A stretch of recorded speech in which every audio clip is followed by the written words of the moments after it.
Hi all, super டெலிஷியஸான pineapple கேசரியோட recipe பார்க்கலாமா? அதுக்கு ஒரு பேனில் நல்லா தாராளமாக 2 ஸ்பூன் நெய் விட்டுக்கலாம்.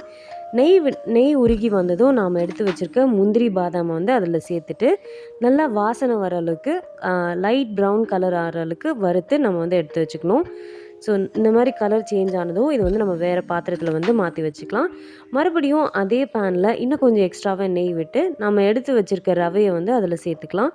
சேர்த்துட்டு நல்லா வாசனை வர அளவுக்கு அதை வந்து நம்ம ரோஸ்ட் பண்ணி எடுத்துக்கணும்.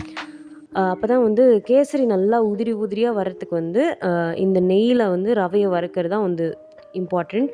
ஸோ அதுக்கப்புறமா அதே பேனில் வந்து 1 கப் ரவைக்கு 3 கப் அளவுக்கு நான் சுடு தண்ணி வந்து எடுத்திருக்கேன். ஸோ அதையும் சேர்த்துட்டு தண்ணி நல்லா கொதித்ததும் கட் பண்ணி வச்சுருக்க பைனாப்பிள் பீசஸை வந்து அதில் சேர்த்துக்கலாம். சேர்த்துட்டு தண்ணியும் பைனாப்பிளும் கொஞ்சம் நல்லா வெந்ததுக்கப்புறமா நாம் எடுத்து வச்சுருக்க ரவையை வந்து சேர்த்துட்டு கைவிடாமல் வந்து கலந்து விட்டுட்டே இருக்கணும். அப்போ தான் வந்து கட்டியெல்லாம் ஃபார்ம் ஆகாமல் நல்லா உதிரி உதிரியாக வரும். ஸோ நல்லா வந்து ஒரு சேர கலந்து விடணும். நெய்யும் அந்த பைனாப்பிளும் சேர்ந்து ஒரு சூப்பரான அரோமாவாக இருக்கும். ஸோ கைவிடாமல் நல்லா கலந்து விட்டுட்டே இருக்கணும். இந்த மாதிரி கொதிக்கிற ஸ்டேஜில் வந்து நம்ம வந்து இன்னும் கொஞ்சம் நெய் விட்டு கலந்து விட்டுக்கலாம். அப்போ வந்து இன்னும் டேஸ்ட் வந்து என்ஹான்ஸ் ஆகும். கேசரியோட ரிச்னஸ்ஸே வந்து இந்த நெய்யில் தான் இருக்குது. ஸோ நல்லா நெய் விட்டுட்டு வந்து மறுபடியும் வந்து கைவிடாமல் கலந்து விட்டுட்டே இருக்கணும்.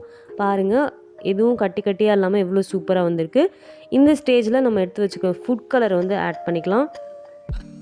ஃபுட் கலர் சேர்த்துட்டு மறுபடியும் அதையும் வந்து நல்லா கலந்து விடணும்.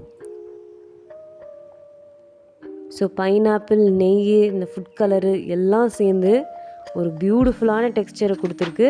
ஸோ மறுபடியும் வந்து இன்னும் கொஞ்சம் அதை கலந்து விட்டோம்னா இந்த மாதிரி கலரில் வந்து நமக்கு கிடச்சிரும். இப்போ வந்து நான் 1 கப் ரவைக்கு 1.5 கப் அளவுக்கு சர்க்கரையும் அதில் வந்து 2 ஏலக்காவும் சேர்த்து பொடி பண்ணி வச்சுருக்கேன். ஸோ அதையும் வந்து இது கூட சேர்த்துட்டு நல்லா மிக்ஸ் பண்ணி விடணும். உங்களோட சுகர் டேஸ்ட்க்கு ஏற்ற மாதிரி நீங்கள் வந்து சர்க்கரை வந்து கூட்டவோ குறைக்கவோ செஞ்சுக்கலாம். ஸோ எல்லாத்தையும் வந்து ஒரு சேர நல்லா கலந்து விடணும். பாருங்கள் எவ்வளோ சூப்பராக ஒட்டாமல் வந்திருக்கு அப்படின்னு சொல்லிட்டு.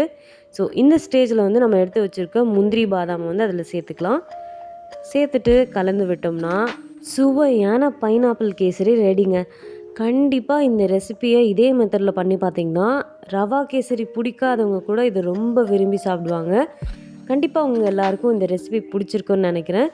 இதே மாதிரி சிம்பிள் அண்ட் சூப்பரான ரெசிபிஸ் வேணும்னா கண்டிப்பாக தமிழ் கேர்ள் இன் அபுதாபி சேனலை சப்ஸ்கிரைப் பண்ணுங்கள்.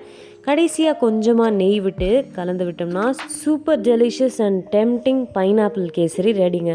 இது வரைக்கும் கேசரியே பிடிக்காதுன்னு சொன்னவங்க கூட இந்த மெத்தடில் செஞ்சு பார்த்திங்கன்னா ரொம்ப விரும்பி சாப்பிடுவாங்க. அந்த மாதிரி டேஸ்ட் அல்டிமேட்டாக இருக்கும். கண்டிப்பாக ட்ரை பண்ணி பாருங்கள். எல்லா ஸ்பெஷல் ஒகேஷனுக்கும் கேசரி செஞ்சு அசத்துங்க. இது வந்து உங்களுடைய சிக்னேச்சர் டிஷ் ஆகிடும். ஸோ நெக்ஸ்ட் வீடியோவில் பார்க்கலாம். பாய்.